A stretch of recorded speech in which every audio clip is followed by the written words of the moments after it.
Good evening. I'm Andrew Chang. And I'm Adrienne Arsenault. Things are changing, and they're changing fast. The way we live, the way we work, our sense of safety. But one thing that won't change, our commitment to you. The program may look a little different over the coming days and weeks as we adapt to this new reality. But we will still be here with the facts, the advice from experts to sort through it all with you, because this is The National. Tonight, Canada closes its borders to foreigners. We will be denying entry to Canada to people who are not Canadian citizens or permanent residents. With a major exception, why is the United States exempt? BC reports 3 more deaths from an outbreak at a long-term care home. From those in isolation, fear it could get worse. Instead of worried about people dying alone, that's what I'm worried about. How to protect the most vulnerable. Our experts are standing by. If you're abroad, it's time for you to come home. We do not have a way out of the country. Canadians stranded abroad as airlines cut flights. Markets tanking, businesses closing, shelves empty, the economic toll. Extensive coverage of the coronavirus pandemic.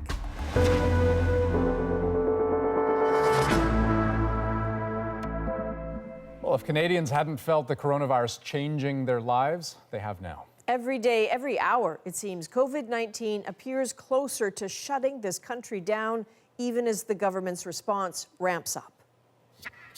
We've decided to take increasingly aggressive steps to keep you and your family safe.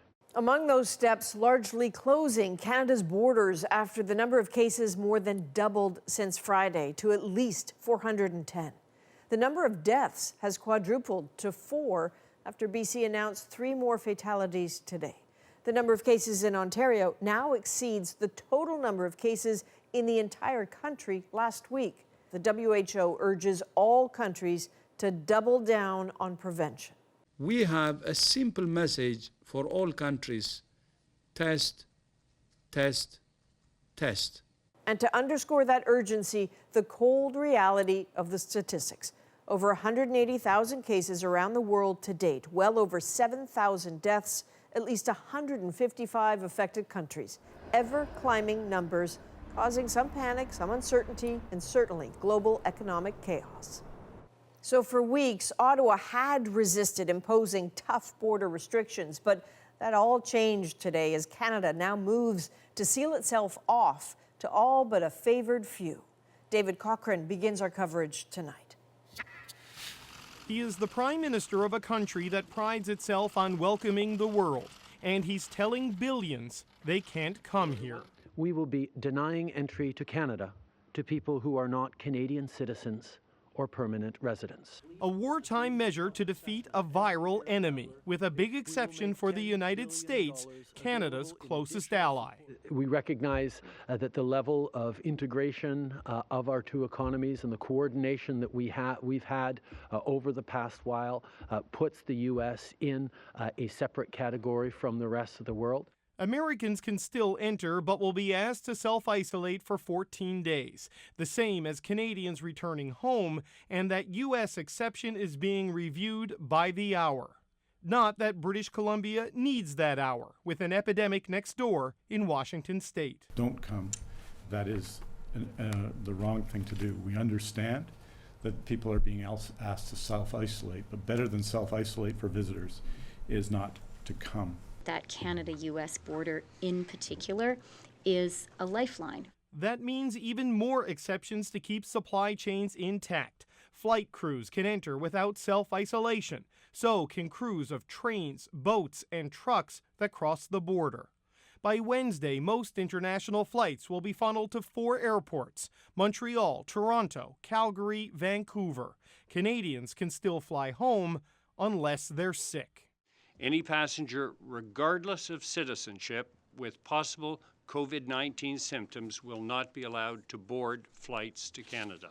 To this point, Ottawa has resisted extreme border measures, but the positive cases of COVID-19 have doubled in just days. Right now, what we're seeing is that sort of upward ticking of the curve, of that epidemic curve, which with a number of increases in cases over the weekend as well. So the day-over-day increase tells us something.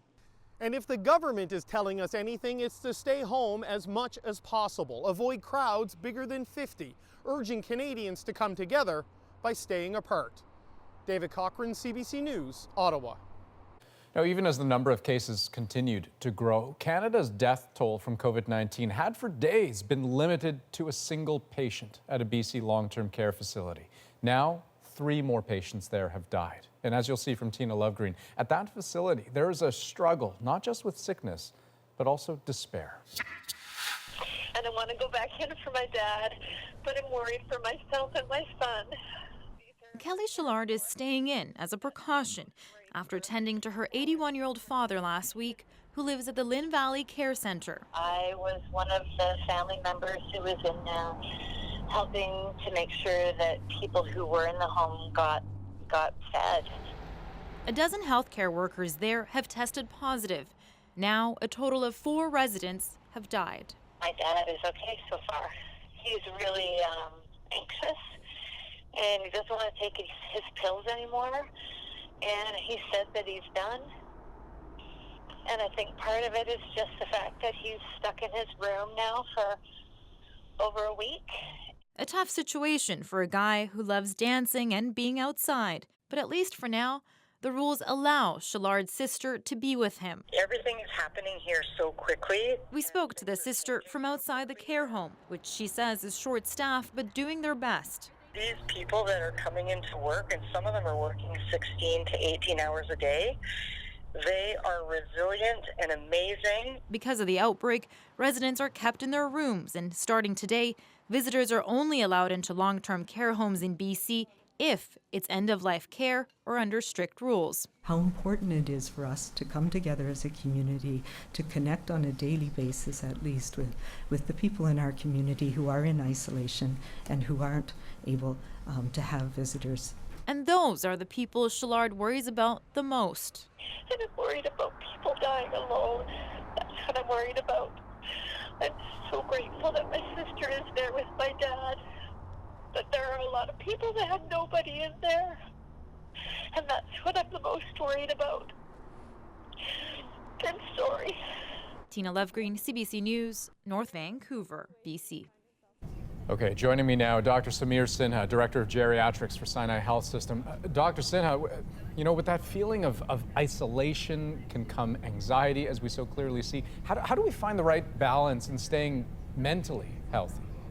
Yeah, I think my heart goes out to folks, especially who have loved ones in long-term care homes, because recently many jurisdictions have now said, don't go and visit your loved ones unless it's an absolute emergency. And so, you know, how do you actually create that support network that your loved ones value? And this is where we're recommending that look at things like video visits, telephone calls, what you can do, because that connection is important for both parties. And we have to remember that when we're not just thinking about the healthcare and the clinical aspects of social distancing. And when it comes to a person's daily life, and if you're an older Canadian, either inside a care home or even if you're just living at home, are we at a point where you should just be avoiding other people as much as possible?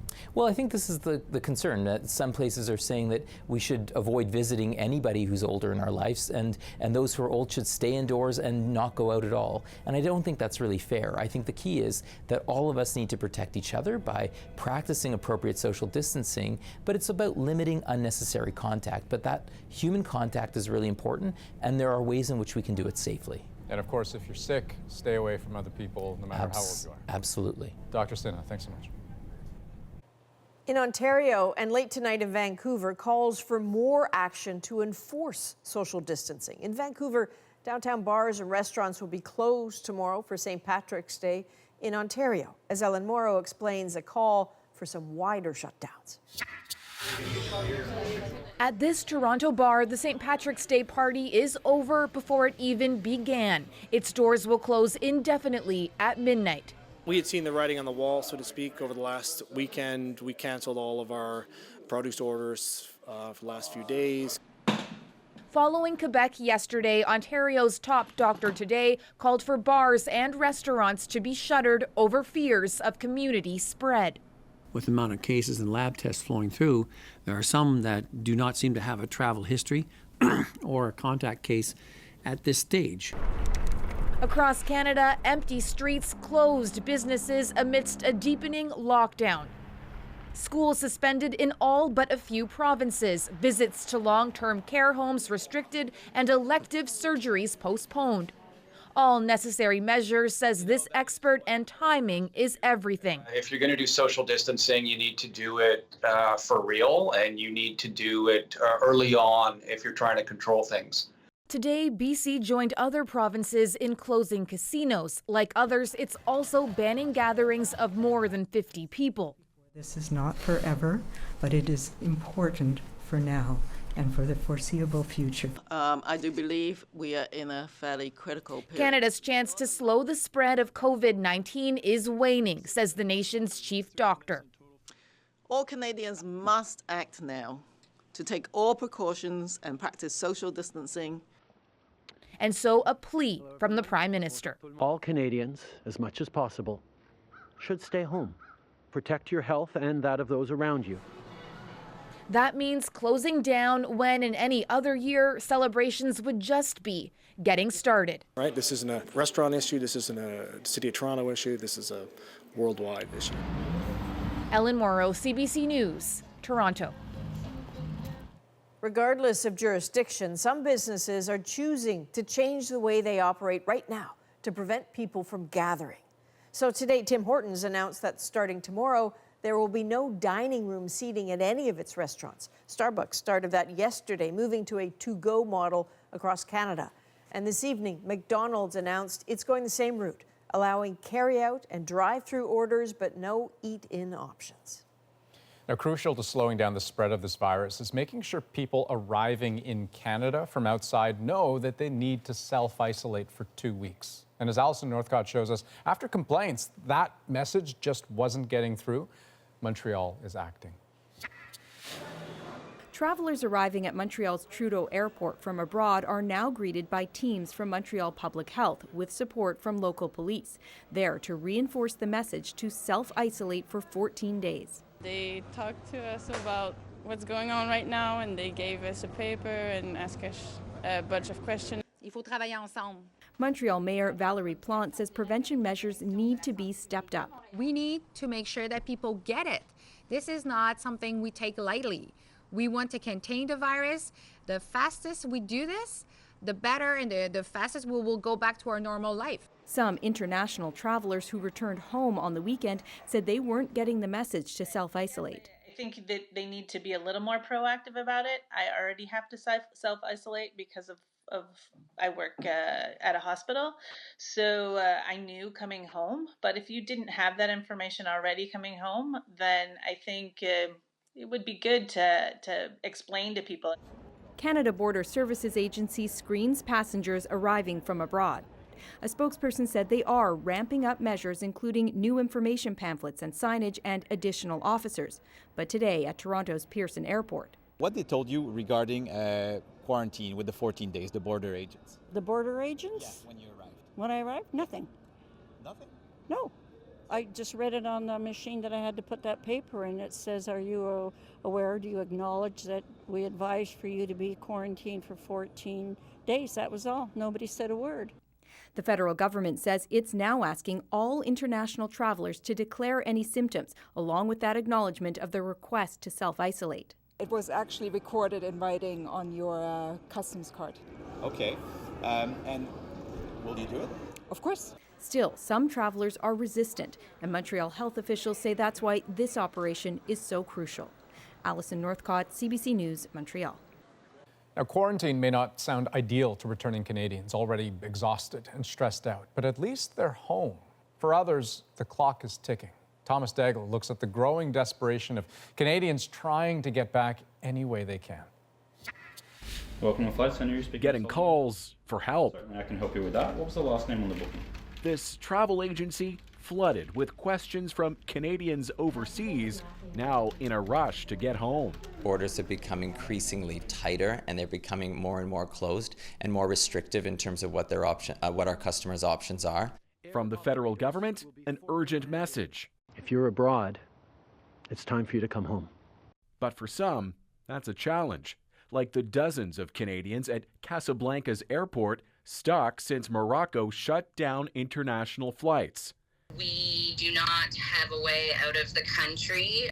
Turning Caitlin McDonald's 30th birthday dream vacation into something of a nightmare. So it was definitely supposed to be an adventure and not the fiasco that we're currently in now. Or how about those on board the Norwegian Spirit, sailing somewhere off the coast of South Africa after repeatedly being denied port, even though no one's tested positive? We're just ready. Okay, get me home now. I mean, we've never been faced with anything like this before. The government is promising emergency loans of up to $5,000 for citizens left stranded abroad. There will be a fund to provide some financial assistance to those Canadians. But that's cold comfort when the airline won't even pick up the phone. Due to exceptionally high call volume, we apologize that we are not able to place your call on hold at this time. Air Canada is promising discounts on one-way fares for returning Canadians, while WestJet simply pledges to return as many Canadians home as possible. Sunwing, meanwhile, has stopped outbound flights, focusing solely on repatriating 100,000 customers. Or Frankfurt or Munich could be. Those are some answers for the frantic callers to that travel agency, but as the coronavirus spreads quickly, travel trouble does too. Thomas Daigle, CBC News, Toronto. So travelers may be unsure of where they go next, but markets today, well, they moved with decisive, violent speed downward. The Dow Jones was savage, losing about 3,000 points. That is 13% of its value lost in a single day. Overall, the Dow has lost about 30% of its value in a matter of just a few weeks. And on the other indexes, the story is similar, including the TSX, which today dropped 10%. So there's often a disconnect between markets and the real economy, but as Peter Armstrong points out, not this time. Nothing is normal anymore. Even social distancing at the opening bell couldn't prevent the sell-off everyone was bracing for. Within seconds, circuit breakers kicked in, halting trading across the board. Clearly volatility, absolutely a repeat of last week. This latest sell-off sparked, at least in part, as shockingly bad data from China showed just how devastating a hit its economy took during the height of the crisis there. Retail sales in January and February fell more than 20%. Factory output fell more than 13%. Even a bold and surprising move from the U.S. Federal Reserve didn't hold off the wave of selling. Unsurprisingly, the markets haven't really taken the central bank easing from last night particularly well.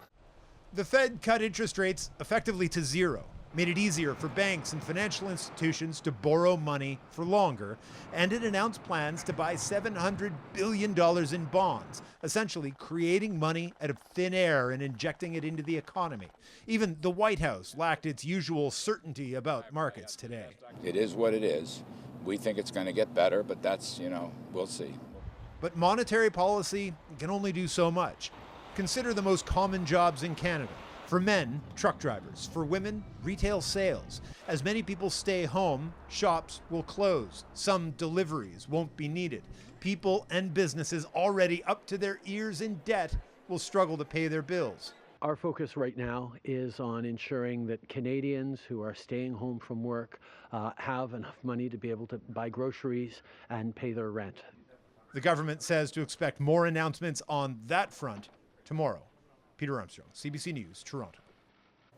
There is one industry booming right now, grocery stores inundated with panicked shoppers. We've shown you the long lines and the bare shelves right across the country. And as Katie Nicholson explains, there's growing concern some supplies won't last.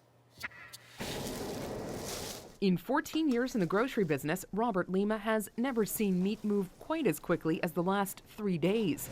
Give me another half. With sales up a whopping 400%. Even though the demand is sky high, he's confident he won't run out. Calm down. Calm down. I'll be right back. We're not going to run out of meat. We won't run out of product. Just buy what you need. Come back another day. Don't panic. It's a message shared by the big guys, too.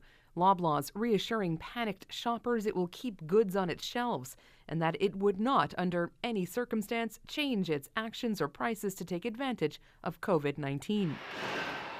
And while most of the supply chain is immune to the pandemic, new travel restrictions announced today could have a serious impact on Canada's homegrown food supply.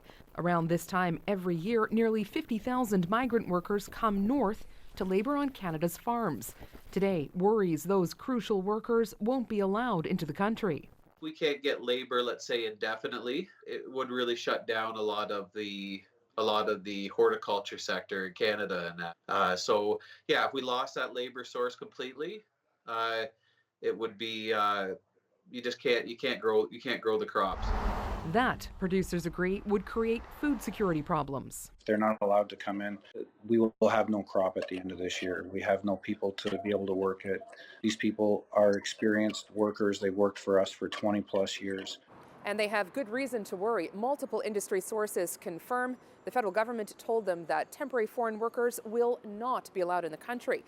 But the industry is hopeful something can be arranged to safely bring the workers into Canada and on to the farms. Katie Nicholson, CBC News, Toronto. The online retailer Amazon says it is overwhelmed with demand during the coronavirus outbreak. And to deal with it, the company is hiring 100,000 warehouse and delivery workers. They're also getting a temporary raise of $2 an hour through to the end of April. This weekend, Amazon admitted some of its deliveries would take longer than usual, in part because it's having trouble getting inventory. Now, you've got questions about the coronavirus. We've got some answers. From the facts to the fears. Beginning tonight, a regular segment to help put all of your concerns into context. Plus, tracking the coronavirus. Probably an equal number of people will die because they can't get treated for their heart attack or their stroke. What the math and the medicine say about the future and the changes few have seen coming. It's bad. It's bad. And the U.S. president announces another round of restrictions aimed at keeping Americans safe. We're back in 2.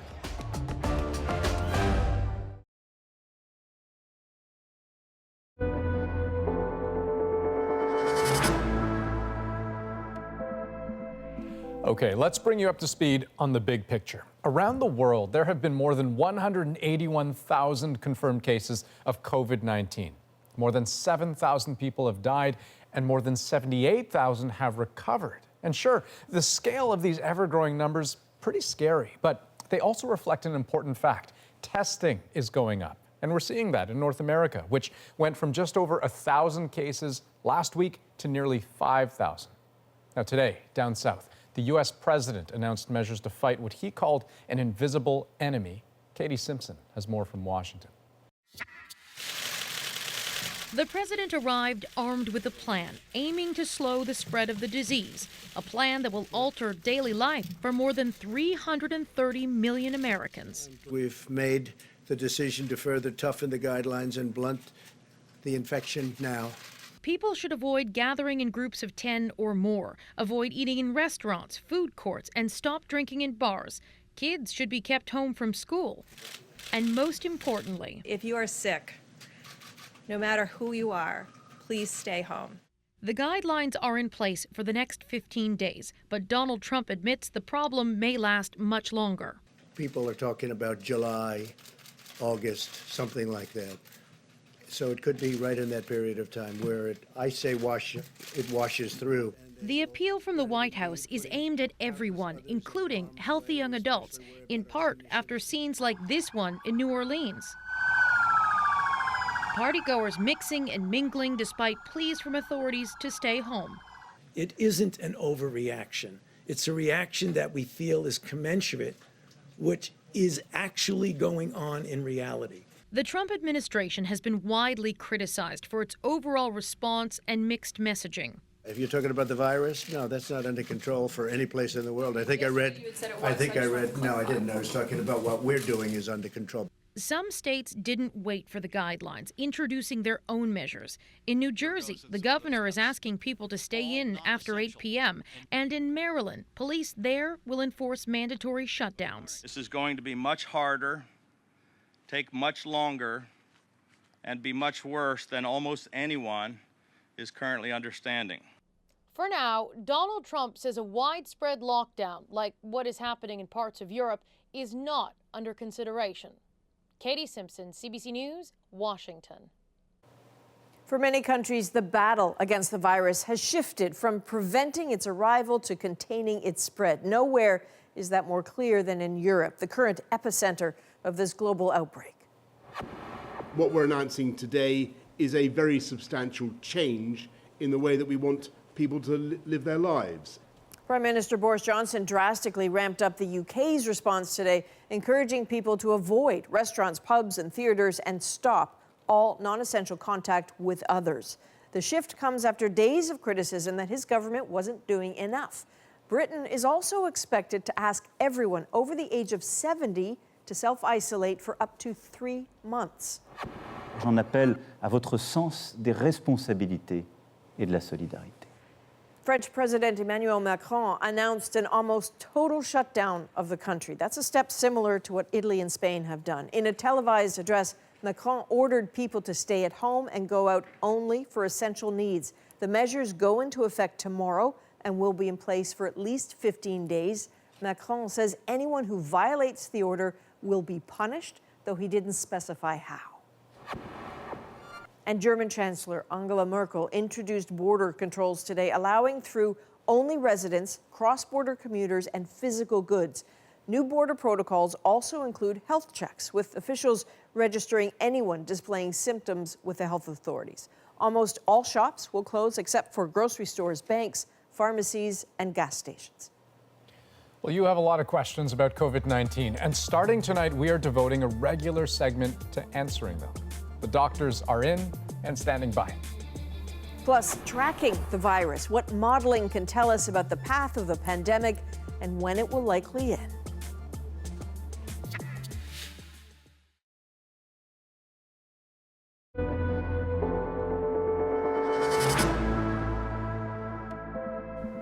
Welcome back. New school closures, new quarantines, new border restrictions. The pace of change is jarringly rapid because the goal is to slow the virus down, to give hospitals a hope of keeping up. But is it enough? Long before COVID-19 appeared, researchers predicted how a pandemic like this would play out. And now they say both the virus and the response could go much further. Privacy activists the world over may wince, but China makes no apologies for this, enforcing isolation and quarantine in ways the West cannot fathom. QR codes on phones that track a person's travel and health status and either clears them or prevents them from moving around. It's my first time to come outside after the epidemic, but I already used the QR code several times and I think it's good. And it was back in early February, which now feels like a long time ago, that China was leading the way in herding a population into compliance.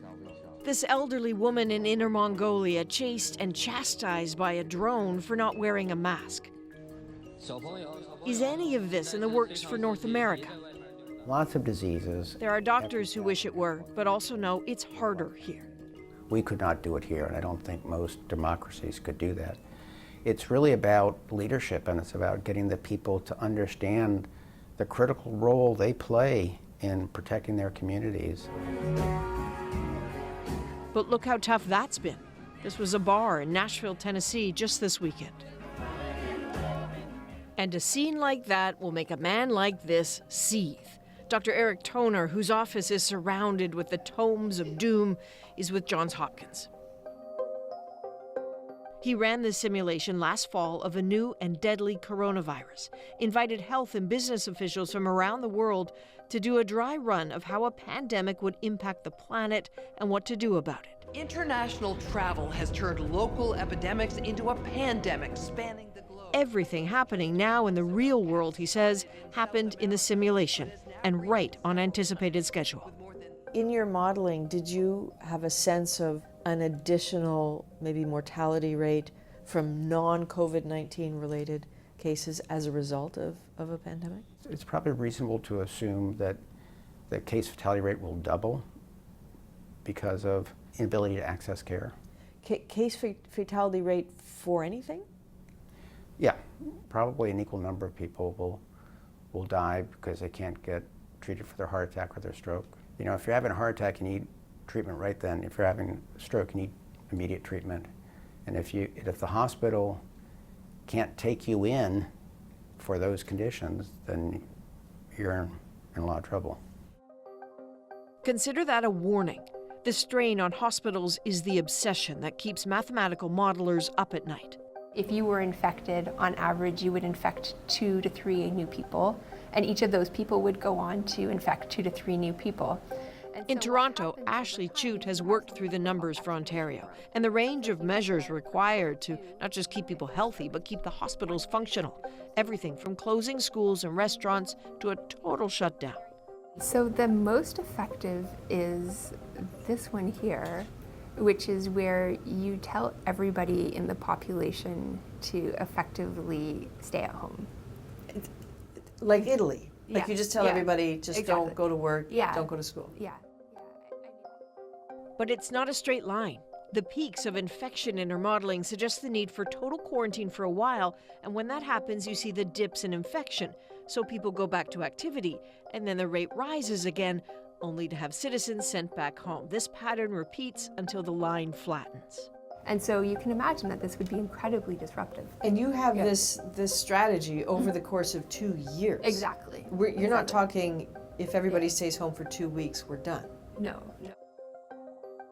That needs to sink in. We're all in for the long haul. But Dr. Toner says he's seen enough to believe there is hope beyond a vaccine. We think that we're going to have treatments for COVID-19 in a matter of months. We're not going to have a vaccine for a year or 2 or more, but we probably are going to have some therapeutics, some drugs that can be beneficial. Those can move much more quickly than vaccines can. And long term, where does this end? The math and the medicine say it ends when the whole planet has immunity, because either the whole planet has had the virus or the vaccine, period. Once we get to nearly complete immunity, it'll continue to spread. And what we think will happen eventually is that this will become a childhood illness, like the other 4 strains of coronavirus that cause the common cold.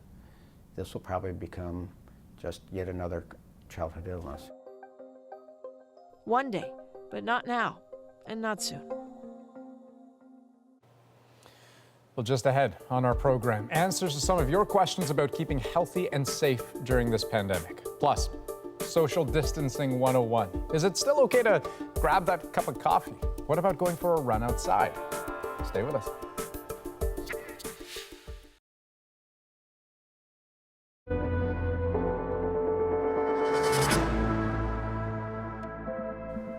Welcome back. New school closures, new quarantines, new border restrictions. The pace of change is jarringly rapid because the goal is to slow the virus down, to give hospitals a hope of keeping up. But is it enough? Long before COVID-19 appeared, researchers predicted how a pandemic like this would play out. And now they say both the virus and the response could go much further. Privacy activists the world over may wince, but China makes no apologies for this, enforcing isolation and quarantine in ways the West cannot fathom.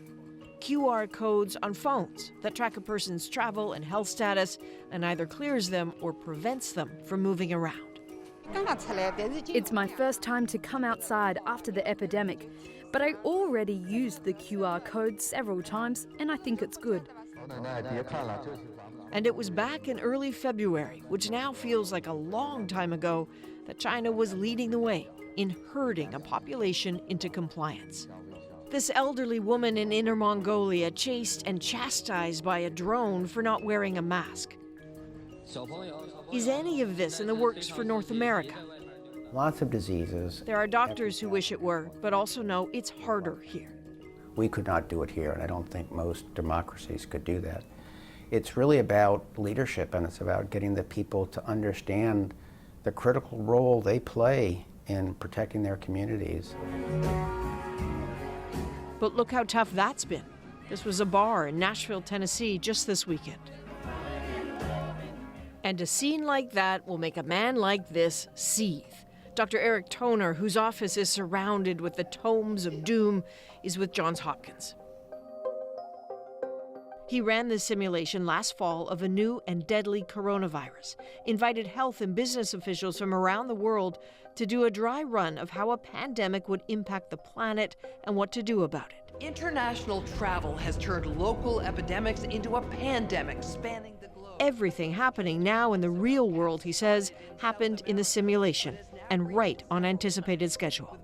In your modeling, did you have a sense of an additional, maybe mortality rate from non-COVID-19 related cases as a result of a pandemic? It's probably reasonable to assume that the case fatality rate will double because of inability to access care. Case fatality rate for anything? Yeah, probably an equal number of people will die because they can't get treated for their heart attack or their stroke. You know, if you're having a heart attack, you need treatment right then. If you're having a stroke, you need immediate treatment. And if the hospital can't take you in for those conditions, then you're in a lot of trouble. Consider that a warning. The strain on hospitals is the obsession that keeps mathematical modelers up at night. If you were infected, on average, you would infect 2 to 3 new people, and each of those people would go on to infect 2 to 3 new people. In Toronto, Ashley Chute has worked through the numbers for Ontario and the range of measures required to not just keep people healthy, but keep the hospitals functional. Everything from closing schools and restaurants to a total shutdown. So the most effective is this one here, which is where you tell everybody in the population to effectively stay at home. Like Italy. Like Yeah. you just tell Yeah. everybody, just Exactly. don't go to work, Yeah. don't go to school. Yeah. But it's not a straight line. The peaks of infection in her modeling suggest the need for total quarantine for a while, and when that happens, you see the dips in infection. So people go back to activity, and then the rate rises again, only to have citizens sent back home. This pattern repeats until the line flattens. And so you can imagine that this would be incredibly disruptive. And you have this strategy over the course of 2 years. Exactly. You're not talking, if everybody stays home for 2 weeks, we're done. No. That needs to sink in. We're all in for the long haul. But Dr. Toner says he's seen enough to believe there is hope beyond a vaccine. We think that we're going to have treatments for COVID-19 in a matter of months. We're not going to have a vaccine for a year or two or more, but we probably are going to have some therapeutics, some drugs that can be beneficial. Those can move much more quickly than vaccines can. And long term, where does this end? The math and the medicine say it ends when the whole planet has immunity, because either the whole planet has had the virus or the vaccine, period. Once we get to nearly complete immunity, it'll continue to spread. And what we think will happen eventually is that this will become a childhood illness, like the other 4 strains of coronavirus that cause the common cold. This will probably become just yet another childhood illness. One day, but not now, and not soon. Well, just ahead on our program, answers to some of your questions about keeping healthy and safe during this pandemic. Plus, social distancing 101. Is it still okay to grab that cup of coffee? What about going for a run outside? Stay with us.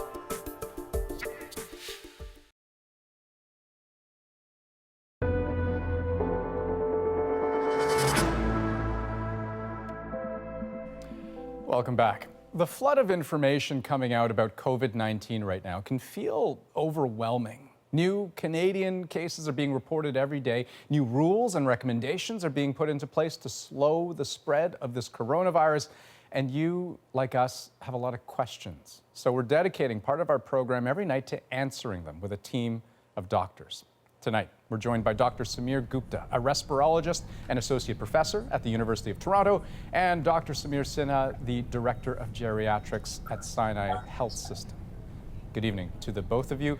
Dr. Gupta, maybe we'll start our first question going over to you.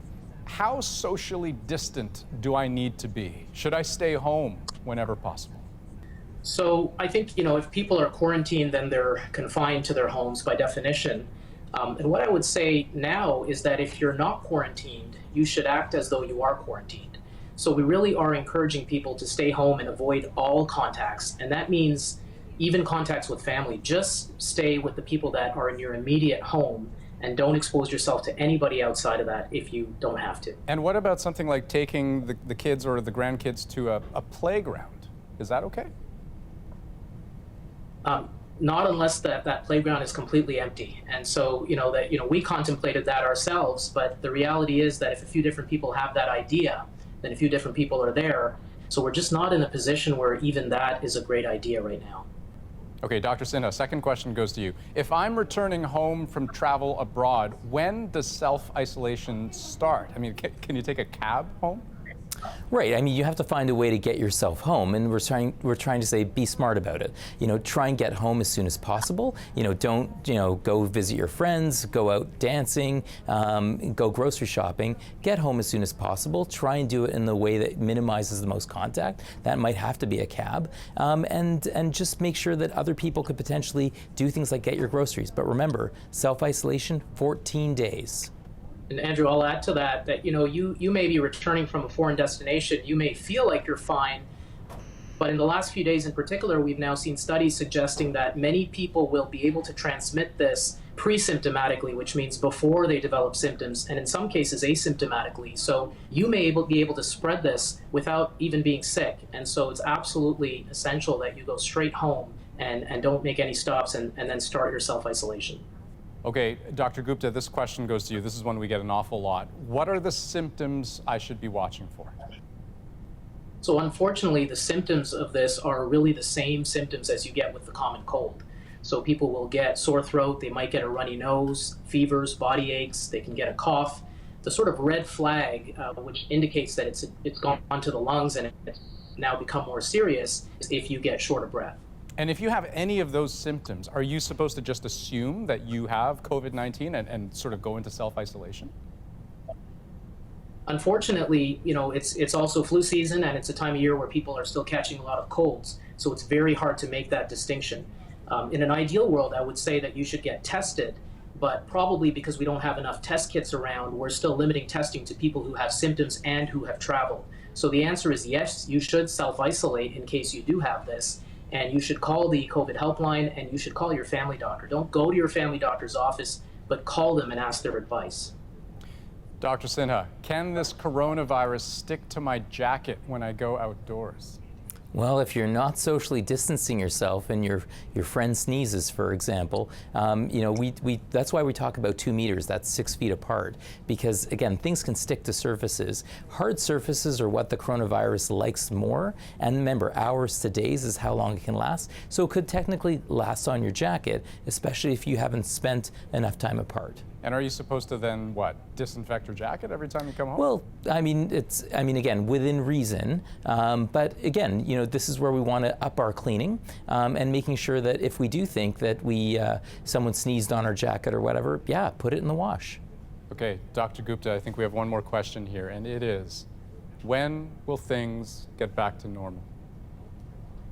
I wish I had the answer to that. All I can say is I don't think it's going to be days or weeks. I think it's going to be months, and I think whenever that normal comes, it'll be a new normal. I think we'll all probably be bearing some scars of this, and only time will tell. Dr. Sinha, I hear that a lot, new normal. What's your take on this? I absolutely agree. Right now, none of us have a crystal ball. We're just really hoping that if all Canadians can pitch in together, what your neighbors do and what you do, it counts, and we all have to stick in this together. Dr. Sinha, Dr. Gupta, thanks for joining us tonight. Thank you. Thank you. Now, as we mentioned, we will be asking your COVID-19 questions every night going forward, so send us any that you have. You can message us directly on Instagram at CBC The National, or send us an email at thenational@cbc.ca. We've been hearing a lot about the importance of social distancing. Well, 93-year-old Mel Brooks and his son Max explain why. If I get the coronavirus, I'll probably be okay. But if I give it to him, he could give it to Carl Reiner, who could give it to Dick Van Dyke, and before I know it, I've wiped out a whole generation of comedic legends. When we come back, what social distancing should look like in your life.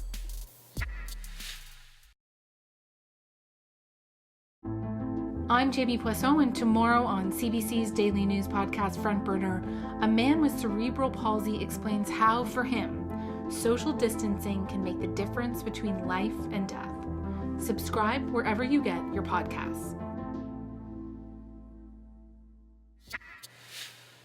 Welcome back. If there is one thing you can do to protect yourself and others from the coronavirus, it is social distancing. We all know it means keep your distance, but how can you do that and still perform everyday tasks? We asked Erica Johnson to find out. Hit up a major grocery store these days, they're crowded. When I first went in, I thought I'm in some sort of weird movie. It was just insanity, just like everybody's I've never seen anything like it. Everywhere we hear it, practice social distancing, but the message doesn't seem to be getting through. There's no social distancing going on right now in there at all. The lineups are back to back. To get some practical tips, we do some social distancing and FaceTime an infectious disease expert. His first tip, if you're in one of those crowded lineups, ask for space, like this.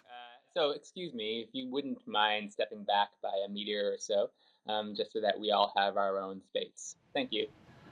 He doesn't recommend meeting up for a drink or a bite to eat these days, and neither does the Mayor of Vancouver. I am asking all residents to think twice about whether they need to go out into public and visit bars and restaurants. How about when you're just out for a walk? No need to deke out of the way if someone's coming, says our expert. And so staying on the same side of the street as somebody else is a very, very small risk of transmitting an infection. With March break upon us, lots of kids are out of school. Still okay to let them play outside? Keeping them at home would probably be the recommendation at this point. But I understand that leaving the house every now and then and going to secluded parks is going to have to happen. The message from BC's top health officer, social distancing is hard, but necessary. This is what we need to do in our community to keep people safe, to keep our families safe, and to stop this virus from having the impact that we've seen in many other countries around the world. Health experts hope the social distancing message will take hold, so questions like this prompt a different answer. You worried about how close everyone is together in there? No. Erica Johnson, CBC News, Vancouver. Now, unfortunately, not everyone is taking social distancing seriously, and that can be a big problem for those most vulnerable, including people with compromised immune systems. Some of them have been putting out pleas on social media for people to stay home, and we wanted to give a few of them a chance to explain why taking extra care is so important. My name is Lena Anderson. I live in Toronto, and I'm extra worried about COVID-19. My name is Jessica, and this is my son Jackson, and he's 6 months, and I have asthma. My name is Stephanie DePardo. I'm 24 years old. I have a condition. It's a type of arthritis. I have rheumatoid arthritis and take a medication that suppresses my immune system. That means I am more likely to catch anything infectious, and if I do catch it, much more likely to have a severe case of it. I'm on Remicade, which suppresses my immune system. 4 years ago to this day, actually, I had the flu and got pneumonia and complications, and I ended up in the ICU for almost a month, much of that sedated and on a ventilator. I was lucky to survive. I almost didn't. You are putting other people's lives at risk. Someone like me who has asthma, someone like my son who's 6 months old. When everyone's saying that we should be social distancing, a lot of people my age aren't listening because they think, oh, this won't affect me, this won't affect anyone I know. I get it. You want to party, you want to live your life, you don't want to be stuck at home. We are all in this together, so let's help each other. Stay home, please. As COVID-19 forces Canadians to settle into a new reality and new routines, how small acts of kindness are helping many get through the tough days. Our moment is coming up.